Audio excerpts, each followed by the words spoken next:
In Revelation chapter 3, verses 7 through 9, I can just read part of verse 9 here.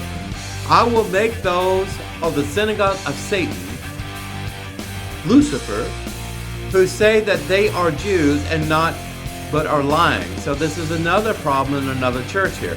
I will make them come and bow down before your feet, and they will learn that I have loved you.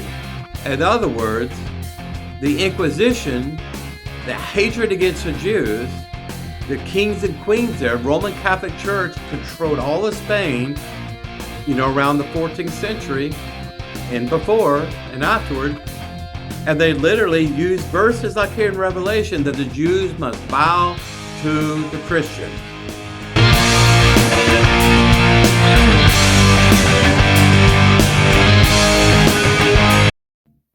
Shalom, and welcome again from your favorite quality Jew, Hakam Ya'ad ben-Emmett, with the Torah Watchman Show International Company YouTube channel. Welcome to another exciting video topic. It's short and brief, but straight to the point, believe me. And before I get started, it's a little bit scandalous, but it's absolutely truthful. Everything I'm about to reveal to you, you may have heard it before on other YouTube channels from rabbis or even Christian scholars that are very honest about their Bible and the Jewish Bible. Where I'm going, that I'm not opinionated on any of this. I will tell you this is my opinion and my guess if that time ever arises. But what I've done, I've researched this on Google primarily. Google has an experimental artificial intelligence algorithm that can actually, I'm not selling anything with Google, I'm just saying what works. Instead of 1,000 different mouse clicks and researching and reviewing multiple things, it can come up with an aggregate, a synopsis of information. Now, I can repeat that procedure over and over again if it's absolutely ridiculous, but more or less, it is very correct and makes sense. I have a graduate degree in science, and I have university training in cults and religious studies, and even ancient languages. I read Hebrew. I don't read Greek or Latin, but with the internet, we don't really need to have PhD knowledge in these languages to be able to understand ancient manuscripts like Beowulf, the famous poem of Beowulf, written in that old Anglo-Saxon English. I had that in college before too, and it's very rough trying to read it, but you can muddy through it with some help. So the title of this video is the Synagogue of Satan. You may say, ben-Emmett, that sounds kind of odd and weird. What are you saying? Are you saying the Jewish places of worship is Satanism, has something to do with the devil? Lucifer? No. But the context is everything. Literally, the devil's in the details, so stay with me. As an introduction, everyone, both Jew or Christian, has heard that the Jews were to blame for every plague, every disease, every curse, every economic failure, crop failures. They've even been referred to with such negative hatred, visual hatred, as referred to them as demon spawn, Satan. You can read that in some variation of Islam in the Quran. They have a very bad view of most Jews. Not all of them, but in a lot of their commentaries, and thousands of them, there's some really visual hatred there. Why do you think they hate us so much? Well, listen, everything has an origin, right? Everything has a master data source. The view that Jews, their synagogue, our faith and religion and culture is satanic is something that came out of the Christian Bible. Now you may say, you're a liar, ben-Emmett. Why are you attacking me? I'm not attacking any Christian. I am debating fact from fiction. Read it for yourself. Bear with me.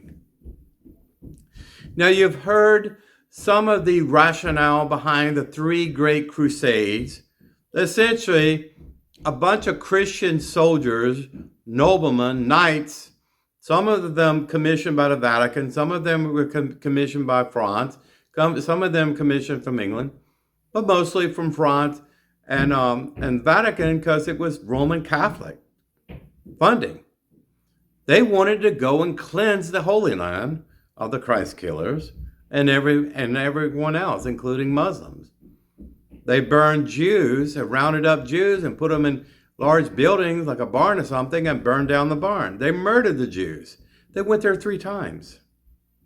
The first crusade was 1098, to give you some context for that. But the mantra and the banter was that the Jews deserve the very worst that people have to offer them because they were the Christ killers. They rejected Jesus. So they deserve the curse of God.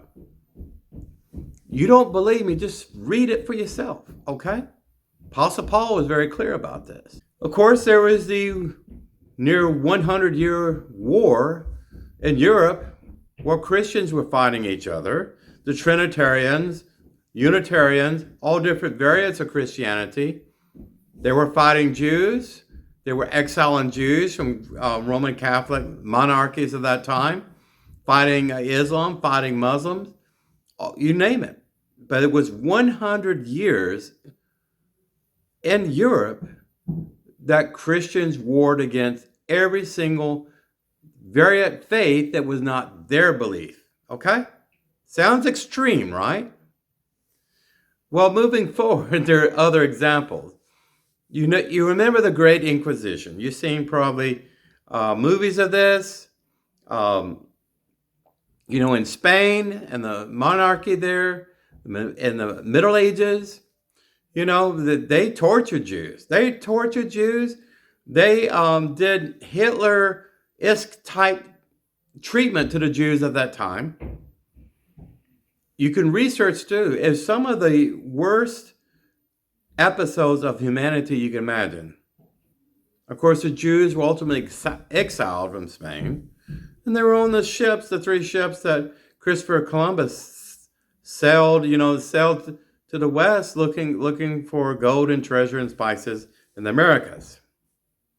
So you have that going on, okay? Now finally, consider the great founding fathers of the Christian faith.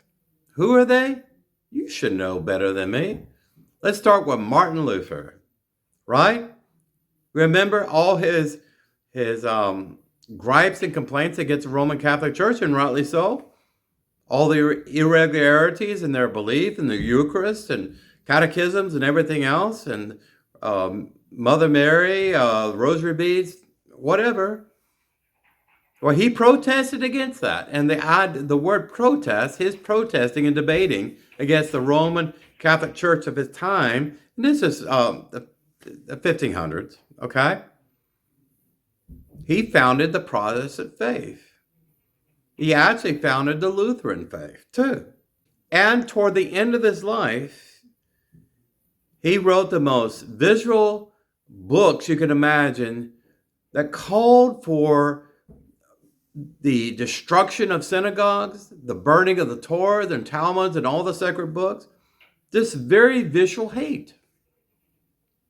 Where does this hate come from? Maybe the book of Revelations, where you can read very clearly, and some people say Jesus was speaking in the book of Revelation. It was written by John the Elder, close to the beginning of the 1st century, that Jews are satanic and their synagogues are of Satan or Lucifer, the devil. Okay? We don't want to forget John Calvin. Now, he actually formed a variant of Christianity that most Christians say is a heresy today. I mean, he's pretty much say, once saved, always saved. He essentially said that God has allocated those people from the moment that they're conceived in their mother's womb, those people that will go to heaven and those people go to hell. And no matter what you do in your life, good or bad, you can't change that fate. That's what he taught.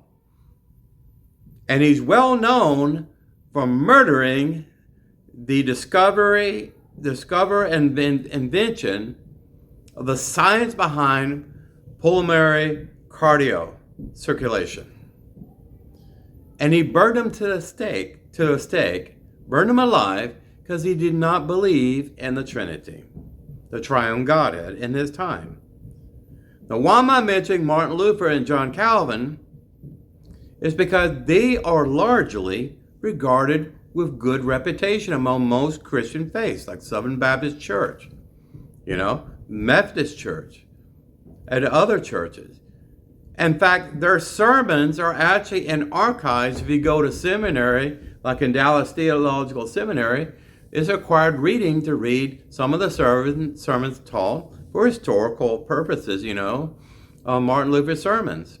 And John Calvin's sermons too. And they are considered of great regard.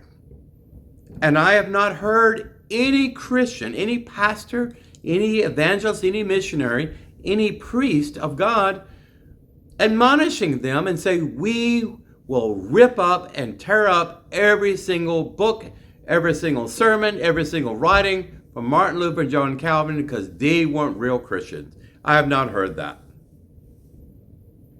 Now I mentioned the phrase Synagogue of Satan. It's in the book of Revelations. It's referenced 2 times. I'm not going to say it's referenced in the entire New Testament Bible. I'll be lying. But it is there. And most Christians know what I'm talking about before I mention it. So you can look in the book of Revelation chapter 2 and 9 and Revelation 3 and 9. And it has the same phrase. This phrase, Synagogue of Satan, was used as an excuse, as a justification for torturing and killing and exiling Jews since the 2nd century, throughout the Middle Ages, the Crusades, even the Nazis. About 50% of the Nazis that were surveyed by other sources in their time and afterwards in recordings and things like that, there was a Roman Catholic Church in Berlin, They said they were Lutherans. They said they were Protestants. They would say they were Catholics. And the rest of them would say they believe in God. Okay? But let's look deeper in Revelations here. I'm going to read the verse. Revelations chapter 2, verses 8 through 9 is the entire message here. And essentially, the John the Elder who wrote this was a message or was sent to the churches of Greece and the Mediterranean countries there.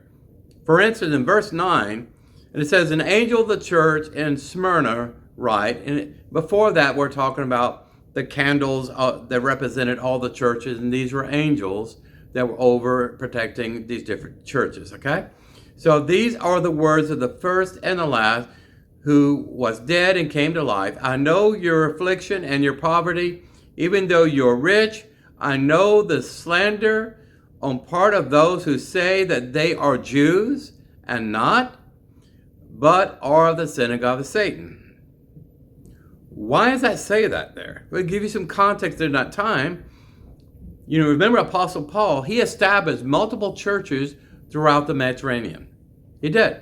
The church of Ephesus, Thessalonica, Smyrna, and other areas there. I don't know them all right now. They're not in my notes. But he established these churches. These churches are mentioned specifically by the author, John the Elder, about good and bad churches and what the problems they have.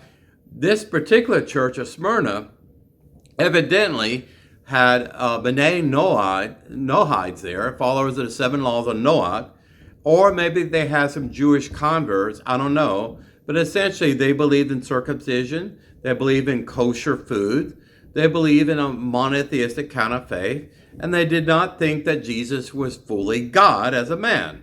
okay? Unitarians to this day do not believe Jesus is God, okay? They believe there's only one true God, just like the Jewish people. So that was happening. I think Apostle Paul used the word Judaizers in there. There's some people were trying to say, you cannot be saved unless you keep kosher, or if you keep the Sabbath, or if you don't circumcise your boys on the 8th day. So there was a lot of arguing and confusion during that time, okay? In Revelations chapter 3, verses 7 through 9, I'm going to just read part of verse 9 here. I will make those of the synagogue of Satan, Lucifer, who say that they are Jews and not, but are lying. So this is another problem in another church here. I will make them come and bow down before your feet, and they will learn that I have loved you. In other words, the Inquisition, the hatred against the Jews, the kings and queens there, Roman Catholic Church controlled all of Spain, around the 14th century and before and afterwards. And they literally used verses like here in Revelation that the Jews must bow to the Christians. They must kiss their feet because God loved those Christians more than the Jews that were bowing to their feet. Why? Because they were among the synagogue of Satan. They rejected the Trinitarian Godhead. They rejected the writings of Paul. They said we were born Jewish. I mean, we believe in circumcision. The Roman Catholic Church, Emperor Constantine hated the Jewish Sabbath. He changed the calendar to Gregorian calendar, made it illegal to read the Torah, to circumcise your boys, and keep Sabbath and the Jewish holidays. They weren't allowed to do that. This visual hatred came from these verses in Revelation. Now, everyone's heard about Freemasonry, okay? You heard about the Masons. Many of our past presidents in the United States were very proud Freemasons. It's like a man's club. They borrow from the occult and Judaism and Christianity. They have rituals and rites, the same thing you would find in fraternities and college, right? Really? But in 1873, Pope Pius IX referred to Freemasonry as the Synagogue of Satan in his encyclical writing known as Etsi multa. Okay, I guess it's Latin. So in his writings, this particular pope went out, quoted Revelation, said what Freemasons were, and they were growing in importance, in Europe during that time. They were the Synagogue of Satan. Now, other anti-Semitic remarks more close to our, the 20th century were, believe it or not, in 1973, the greatest of all evangelists among Christianity is Billy Graham, right? Everyone thinks he was an angel, a righteous man, okay? Brought thousands and thousands of souls to salvation to the name of Jesus, right? But he took the phrase Synagogue of Satan because he believed in every research I've done on the writings of Revelation, they said Jesus was saying these things. It said Jesus, who was a Jew, referred to the Jews as among the synagogue of Satan twice in Revelations. It's just like when you yell fire, fire in a movie theater, it can cause a lot of harm if there's not a fire. This kind of thing literally was the gasoline or the matches, the flames that started the very foundation of anti-Semitism among Christians when these writings were written, the 1st and 2nd century. Okay? Now, what did Billy Graham say? He actually had a private conversation with President Richard Nixon. And then this conversation, I believe it was videoed or recorded, and he was referring to certain Jews. I don't know who the Jews were by name, but Billy Graham said they were among the synagogue of Satan. Essentially said Jews without Christ could not be saved, even though they were the chosen people of God and Moses. And everyone, all Christians love those stories and in Exodus, the Ten Commandments, Charles and Heston, they didn't like that. But Billy Graham and his ministry did not like the Jews very much at all. When this came out, when he got older and wiser, he actually apologized for his remarks, which he considered by many was anti-Semitic. God forbid you saying that you are stereotyping, demagoguery, all Jews are the synagogue of Satan, or most of them, that he knew, okay? Something I did not know, and was very surprised with chagrin of what I found out. There is a book, okay? And I'm not good with this, with these pronunciation, bear with me. The picture is back here behind me. Satanism. There's a book on Satanism, okay? It's known as Die Synagogue des Satan. It explores the history of Satanism. The book's title is an allusion to Bible passages from Revelation chapter 2:9, Revelation 3:9, and it could be said in part that Satanism had its roots in the Christian Bible. It starts somewhere, right? Now, in conclusion, okay, I love you all, and there's a lot of wonderful Christians out there that don't want to baptize the Jews. They accept Jews for who they are because they believe Jesus was an Orthodox Jew, a Pharisee. And there's a lot of Messianics out there. They don't hate the Jews at all. And they're Christians, okay? I'm not talking to you. But there again, a lot of people believe that Jesus was saying this in book of Revelations. And if Jesus, who is the triune Godhead, is God, the man who ascended into heaven, and is only way through him to be saved, said these things, then it must be true. That was the justification for many of the Nazi murders, the founding fathers of Christianity, their sermon, their hatred, even Islam, that is a hybrid belief between Christianity, Judaism, and ancient Arabic beliefs and rituals and traditions, has the same kind of thread of anti-Semitism and hate within their writings. Now, these two verses I mentioned in Revelation, chapter 2:9 and 3:9, have led to much anti-Semitism down through the centuries. You can see Synagogue of Satan mentioned in hundreds, if not thousands, of writings and books by multiple individuals, okay?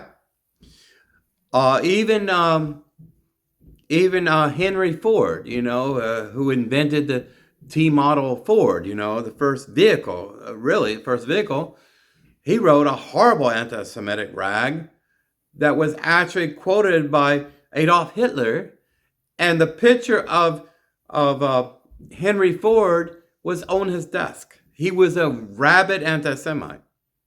Where did these people get these ideas? If they're Orthodox Christian, they believe everything in the New Testament is true and inspired by God, and Apostle Paul was a great prophet, and Jesus was a great prophet and equal to God, then they take it literally. They take it literally, just like Muslims take what Muhammad said literally because he's the greatest prophet that ever lived. Okay? That's where it comes from. Everyone has a foundation for their belief, good and bad. Now, some Gentiles, including some Christians, and Gentile is not a Jewish word. It don't come from Judaism. It's actually something that came from Latin and Greek, I believe. Everyone that's not Jewish, okay, of that affiliation, they deny the Jewish heritage of Christianity, even though they go as far as to deny that Jesus himself was not Jewish. And I'm talking about Muslim beliefs here, that many Muslims believe that Jesus was a Palestinian and that his parents, Joseph and Mary, were Palestinians.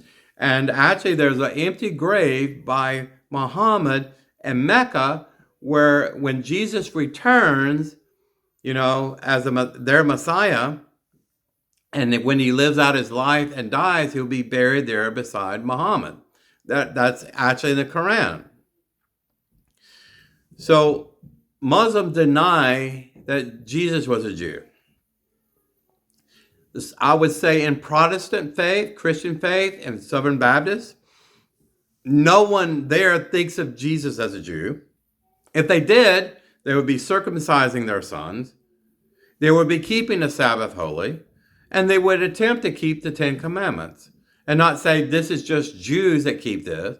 I've been told by so many Christians that Judaism is nothing but a religion. It's just a religion. When you talk about Jewish family members, ancestry, Semitic genes, it just means you are with that religion versus Christianity. I've been told about a lot of Christians like that. So even among Christian, evangelical Christians, they deny the ancestry of Jesus as being Jew. Even though they say Jesus was the greatest of Pharisees, the greatest of prophets, he read from the scroll of Isaiah, and all of this read in Hebrew, did not speak any Greek, spoke Aramaic during that time.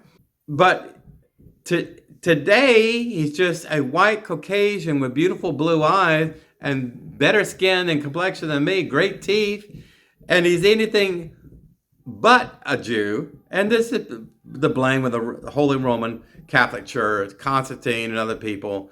They made Jesus larger than life. They reinvented Jesus of Nazareth into be something that was like a demigod. Okay? Now, such people do these things because of personal prejudice. You hear about cognitive dissonance. People say, I'm not a racist against blacks if you're white. Well, they actually are, but they don't act upon it. Some people act upon it, like members of the KKK in the 60s and 70s, all of this. Some people are just more, conscious at conscious level, prejudice, bias, and discrimination against other people. Not just there's discrimination against Jews, but anyone that's not like you. Some people are very honest about it. Some people are not. Most people, who are raised in the South grew up with prejudices and the name callings of blacks and everything else. I grew up with all that hatred, okay? But it comes from just sheer ignorance. It really does. It comes from ignorance to saying that Jesus was not Jewish. Jesus did not keep the Sabbath. Jesus did not read Hebrew. Jesus was not circumcised. Jesus did not teach from the Torah about keeping the law and everything else. They deny all of this by the way they live their lives today. Sunday became a holy day, their Sabbath, because the Roman Emperor Constantine said so. And they probably deny that too. Listen, what I presented to you is 99% facts and research data. Okay, you can find it on Google, Bing, Yahoo, whatever your favorite search engine is. You can find it. If you can talk to someone who's like a PhD in the New Testament Bible study, both Hebrew and Greek and Latin, and Christian history, Jewish history, they will be very honest about what I'm saying here. What I have a problem is that Christians tell me Jesus was doing the speaking to those churches and Revelations. And if that's true, Jesus threw Israel underneath the bus and said they were among the synagogue of Satan. I wish you well. I'm not attacking you. I love you all. Listen, ignorance is the devil in details. Ignorance leads to anti-Semitism, lack of education, lack of people researching information independent of their pastors and priests and mullahs or rabbis or whatever. I have seen many people, Christians, that debate me, on my YouTube channel. And when I provide historical evidence to support what I'm saying to be true, they go back and say, well, I live by faith because Apostle Paul says the great mystery, and you don't have to understand everything to believe in it, right? And I stopped believing in Santa Claus and Tooth Fairy a long time ago. Please, please, pray for Jerusalem, love Jewish community, seek them out, show compassion, and sympathy for them. There's so many Jews, including my family, my little daughter, her family members in the past were murdered in the Holocaust. And then there are American Jews here in the in the U.S. that have cousins and relatives that were murdered on October 7th. I've had no Christians, not one single person, even call me on the phone, write me a letter, or say anything on Facebook whatsoever on the International Holocaust Remembrance Day, which is January 27th of every year. They didn't say anything about it. My company I work for, I brought it up to Human Resources. You didn't even say this was a significant event. It has nothing to do with religion, it's history. Show some love and show some sympathy there. Of course, with the intelligence community and DNI and the government echelons there, they say nothing about this. They say nothing whatsoever about it. They don't say anything about the hostages being held in Hamas. They don't talk about the 1,300 people that were murdered October 7th, they don't mention it because it's not politically correct. If you believe that everything I told you about Revelation was spirit breathed too, understand that every egg comes from a chicken. Okay? The chicken and the egg kind of thing. I've already talked too much. I love you very much. Please send your comments to me and I will respond. God bless you. Shalom Aleichem. Until next time. If you've enjoyed this program, please click like and subscribe.